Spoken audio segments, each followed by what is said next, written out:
खुलुमबाय रायजो राजाफोर आं दिनै फोरला जोसा खानो नागिरदों नायलांबाय थाबायनो जाबाय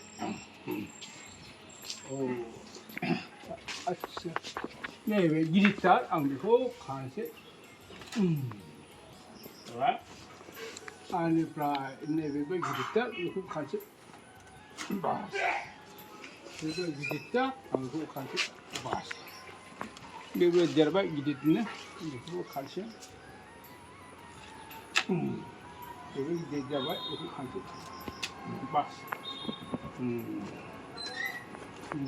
ओमफ्राय नैबे खायसे दंबायो बास बेखौबो खानोसै बास दा दिनै बेखिनिखाबाय बेनिफ्राय आरो बेनि उनाव आंहा खाबावनांगौ मा जायो मुदुफुल बिबार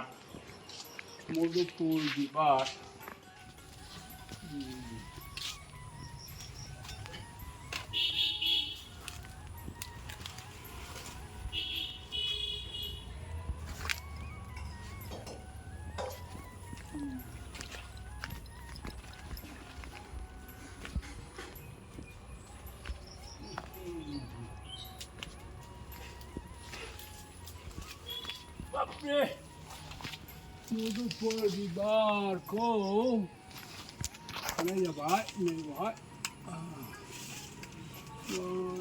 बे जेला मुदुफुल बिबार बेखौ खाबाय मोनसे मोननै खाबाय बास बे मोनसे खाबाय मोनथाम बे जेला मुदुफुल बिबार होनना बुङो बास बेखिनि खाबाय आच्छा बेनो थोजासे जायो दिनैनि थाखाय बास आच्छा बेनिफ्राय खाबावनांगौमोन जोंहा दङ मोनसे खांख्रिखला खाबावनांगौमोन खांख्रिखलाया नैबे मोनसे थाइसे दङ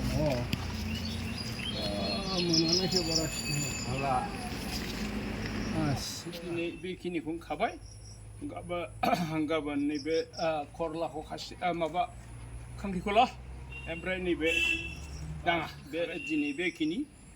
दिनै बेखिनिखौनो खाबाय गाबोन खांख्रिखला खागोन आरो दाङा खागोन गोजोनथों बास मा खालामनो गुजुनायखौ थानो हायासै आं गुजुफ्रांबाय खेमा होदो बास दिनै जोब्बाय बाय बाय